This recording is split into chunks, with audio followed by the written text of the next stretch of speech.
ఈరోజు వచ్చిందా? బాగున్నా, క్యూట్గా. చెన్నా కర్రీ అయినా నేను ఏ యూట్యూబ్లోనూ చూడను. అది నేను ఇక్కడ రాసుకున్నాను అనమాట ఒక బుక్లో. ఈ మధ్య గోర్చిక్కుడుకాయ కూడా కొంచెం బాగా నచ్చుతుంది. లాస్ట్ టైం అట్టర్ ఫ్లాప్ అయిపోయింది. Hello, welcome back. So guys, ఈరోజు బ్రేక్ఫాస్ట్కి అయితే మార్నింగే నేను అనుకున్నాను ఇది చేద్దామనేసి వెన్ పొంగల్. సో మీకు ఆల్రెడీ తెలిసే ఉంటుందేమో, నేను కూడా ఇది వరకు ఒకసారి ట్రై చేసిన, అప్పుడు అస్సలు బాగా రాలేదు. చూడాలి ఎట్లా వస్తుందో. లంచ్కి అయితే చెన్నా ఆల్రెడీ నిన్న నైటే నేను సోక్ చేసి పెట్టినాను అనమాట. చెన్నా కర్రీ చేద్దామని అనుకుంటున్నాను. అది లంచ్ లోకి సెట్ అయిపోతుంది, ఇంకా నైట్ చపాతీలోకి కూడా సెట్ అవుతుంది. అంటే ఇది మాత్రమే వేయకుండా దీంట్లో క్యారెట్, బీన్స్, ఆలు ఇవన్నీ వేసి మిక్స్ చేసి చేద్దామని అనుకుంటున్నాను. ఇంకొంచెం టేస్ట్ బాగుంటుంది కాబట్టి.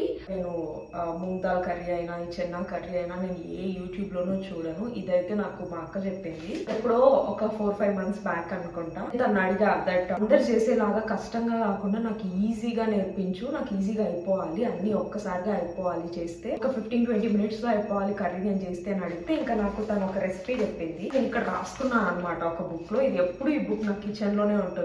సో ఎప్పుడు కావాలంటే మాక్సిమం చెన్నాకి కాదు అలసందలు కర్రీ చేసిన, ఇంకా మూంగ్ దాల్ కర్రీ చేసిన, ఇట్లా గింజలు, పప్పులు ఇట్లాంటి ఏ కర్రీ చేసినా కూడా నేను ఆల్మోస్ట్ ఇదే యూజ్ చేస్తాను అనమాట. ఈ కర్రీ తను ఏదైతే ఇంగ్రీడియంట్స్ చెప్పిందో అదే యూజ్ చేస్తా. అందుకే రాసి పెట్టుకున్నా గైస్ ఇక్కడ. సో ఇప్పుడు ఇదే చేస్తాను, మీతో కూడా షేర్ చేస్తా. ఒకవేళ మీకు ఈజీ అనిపిస్తే మీరు కూడా ట్రై చేయండి. ఓకే, మేమిద్దరమే కదా, అంటే ఎక్కువ వేసినా కూడా మళ్ళీ ఇవే ఎక్కువ అయిపోతాయి. అందుకే ఒక ఆలు, ఒక క్యారెట్, ఇంకా బీన్స్ కొంచెం బేసిక్గా నేను ఎక్కువ వేస్తాను. నాకు బీన్స్ అంటే బాగా ఇష్టం. వెజిటేబుల్స్లో ఎక్కువ ఫేవరెట్ ఏదైనా ఉంది అంటే అది బీన్సే. ఈ మధ్య గోర్చిక్కుడుకాయ కూడా కొంచెం బాగా నచ్చుతుంది అనమాట. రీసెంట్గా చేసిన నాకు అసలు ఇంకా విజ్డమ్ టుత్ పెయిన్ అయితే అస్సలు తగ్గలేదు. నేను వాయిస్ ఇవ్వడానికి ట్రై చేసిన మాట్లాడడానికి, బట్ కొంచెం తేడా కొట్టింది నాకే, అంటే మాట్లాడడానికి అవ్వలేదు. అందుకే వాయిస్ ఓవర్ ఇస్తున్నా. నేను పెసరపప్పు, వాటర్, సాల్ట్ ఇంకా బియ్యం వేసి కుక్కర్లో అయితే పెట్టేసిన. వెజల్ కూడా వచ్చేసింది. ఇట్లా అవుతుంది అనమాట. ఐ హోప్ మీకు కనిపిస్తుందని అనుకుంటున్నాను. కొంచెం గట్టిగా, వెన్ పొంగల్ అంటే గట్టిగానే ఉండాలంటారు కదా. కావాలంటే కొంచెం హాట్ వాటర్ వేసి కూడా మళ్ళీ స్టవ్ ఆన్ చేసి అట్లా పెట్టుకోవచ్చు. దీనికి కంప్లీట్ గా నెయ్యి వాడుతా, అస్సలు నూనె అనేది వాడను. మీకు తెలిసిందే పొంగల్కి నెయ్యి వాడితేనే బాగుంటుంది. సో యా, ఇప్పుడు చూద్దాం. ఈ మధ్య అన్నిట్లోకి నెయ్యి వాడి మా ఇంట్లో నెయ్యి కొంచెం తొందరగా అయిపోతుంది గాయస్. బట్ పర్లేదు, నెయ్యి వాడచ్చు. ఆయిల్ కంటే నెయ్యి బెటర్, కాకపోతే కొంచెం ఫ్యాట్ ఎక్కువ. అల్లం ఇంకా పచ్చిమిరపకాయలు కొన్ని అయితే సరిపోతాయి, ఎక్కువ అవసరం లేదు, మనకి ఎంత కావాలో అంత. అండ్ దీంట్లోకి జీడిపప్పు వేసుకోవాలా, జీలకర్రతో పాటు మిరియాలు, అంతే. లాస్ట్లో ఇంగువ. ఇదంతా వేసి కొంచెం అటు ఇటు తిప్పి కొంచెం ఫ్రై అయిన తర్వాత ఇంకా డైరెక్ట్ పొంగల్లోకి వేసుకోవడమే. నాది పొంగల్ మరీ గట్టిగా ఉంది, అందుకే నేను ఇప్పుడు ఏం చేస్తా, వేసుకున్న తర్వాత యాక్చువల్గా ముందే హాట్ వాటర్ వేసుకోవచ్చు, బట్ నేను దీని తర్వాత కొంచెం హాట్ వాటర్ అయితే వేసి మళ్ళీ స్టవ్ కొంచెం సిమ్లో అయితే పెడతామన్నమాట, ఇంకొంచెం బాగా రావడానికి. ఇప్పుడు కొంచెం హాట్ వాటర్ అయితే వేసిన ఇంకా వెంటనే దీన్ని వేసేయడం అనమాట. యాక్చువల్గా మా హస్బెండ్ ఇలాంటి పొంగల్ ఎక్స్పెక్ట్ చేశాడనమాట. లాస్ట్ టైం అట్టర్ ఫ్లాప్ అయిపోయింది తెలుసా, బట్ ఈసారి నాకు తెలిసి చాలా బాగా వచ్చింది. చూడడానికి కూడా చాలా బాగుంది. నేను మీకు చూపిస్తాను ఇప్పుడు. గాయ్స్ చూసినారా, సో ఇట్లా వచ్చింది ఫైనలీ. బ్రేక్ఫాస్ట్ అయితే ప్రిపేర్ అయిపోయింది. సో హస్బెండ్ ఇంకా పూజ చేస్తున్నాడు. తను ఇంకా రాగానే ఇంకిద్దరం కలిసి తింటాం. ఈలోగా నేను కొంచెం లంచ్కి ప్రిపరేషన్ చేస్తున్నాను. అట్లా ఆనియన్, టొమాటో అయితే కట్ చేసి పెట్టుకోవాలి, ఎందుకంటే చెన్నా కర్రీకి కావాల్సింది మెయిన్ ఇవే, అంటే మసాలా చేసుకోవడానికి. సో ఫస్ట్ అయితే ఇంకా టొమాటో ఎంత కావాలో అంత నేను కట్ చేసుకుంటున్నాను. దానికన్నా ముందే నేను ఈ చెన్నా ఏదైతే సోక్డ్ ఉందో అది ఒకసారి అయితే విజిల్ పెట్టుకున్నా, బాయిల్ చేసిన. ఎందుకంటే బాయిల్ చేసిన చెన్నా నాకు కొన్ని కావాలి మసాలాలోకి. వంట చేస్తున్నప్పుడంతా అనిపిస్తుంది మన మమ్మీ వాళ్ళైనా ఇంకా అత్తమ్మ వాళ్ళైనా చాలా గ్రేట్ అసలు. పాపం ఎప్పుడు కిచెన్ లోనే ఉండి ఏదో ఒకటి చేస్తూనే ఉంటారు. ఈ మధ్య నేను ఒక 4-5 months నుంచి ఇట్లా ఎక్కువ కుకింగ్ చేస్తుండడం వల్ల లిటరల్లీ దూల తీరిపోతుంది. మేబీ ఎక్స్ట్రా నాకు ఆఫీస్ వర్క్ ఇంకా యూట్యూబ్ రిలేటెడ్వి ఇంకా ఇంట్లో మొత్తం చూసుకోవడం, క్లీనింగ్ ఇవి అవి ఉండడం వల్ల అట్లా అనిపిస్తుందేమో తెలియదు. బట్ నిజంగా ఒక్కొక్కసారి వాళ్ళు నాకు బాగా గుర్తొస్తారు. చాలా గ్రేట్ అనిపిస్తుంది. ఇప్పుడు మళ్ళీ coming back to the video.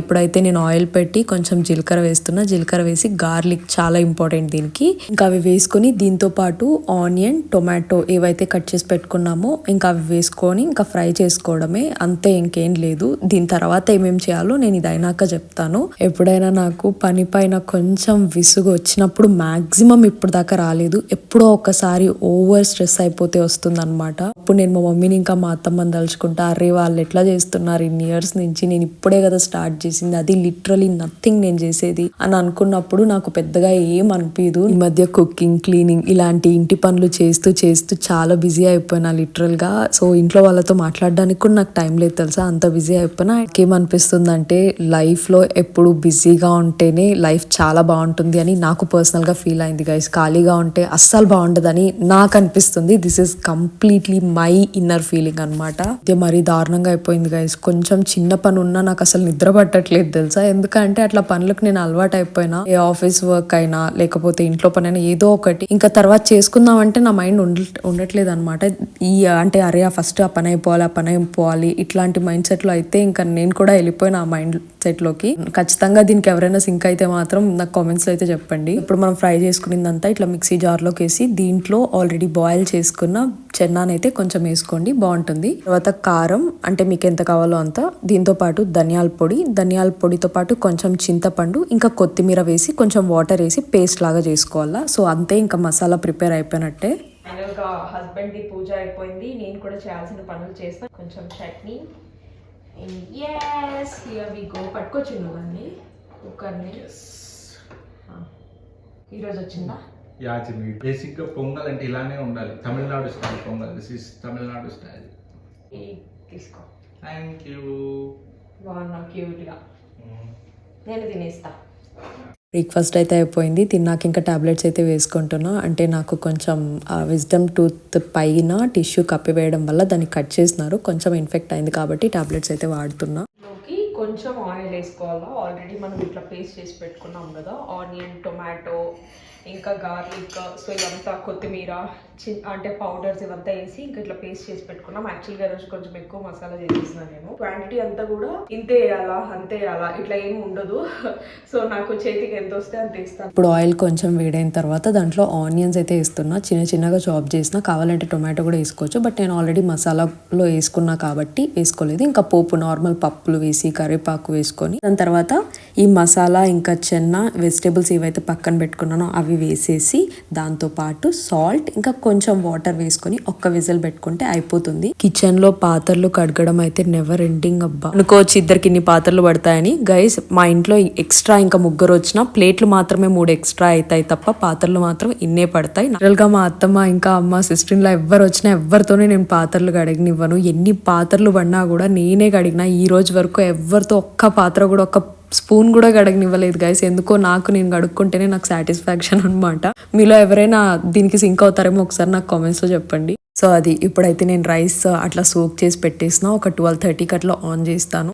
ఇంకా మొత్తం క్లీనింగ్ అయిపోయింది, వెజల్స్ వాష్ చేయడం కూడా అయిపోయింది. సో గైస్ ఇప్పుడైతే నేను వెళ్ళి లాగిన్ అయిపోవాలి. ఈవినింగ్ కి సింపుల్ గా చపాతీ, ఎందుకంటే ఆల్రెడీ మనకి కర్రీ ఉంది కాబట్టి ఇంకా చపాతీ ప్రిపేర్ చేసుకుంటాం. ఇంతటితో ఇంకా బ్లాగ్ అయితే ఎండ్ చేసేస్తున్నా. ఐ హోప్ మీకు నచ్చిందని అనుకుంటున్నాను. నచ్చితే ప్లీజ్ సబ్స్క్రైబ్ చేసుకోండి కొత్త వాళ్ళు ఎవరైనా చూస్తున్నట్లయితే, అండ్ ఆల్సో లైక్ కూడా చేయండి. షార్ట్ అండ్ స్వీట్ బ్లాగ్ తో మళ్ళీ కలుద్దాం. Until then by.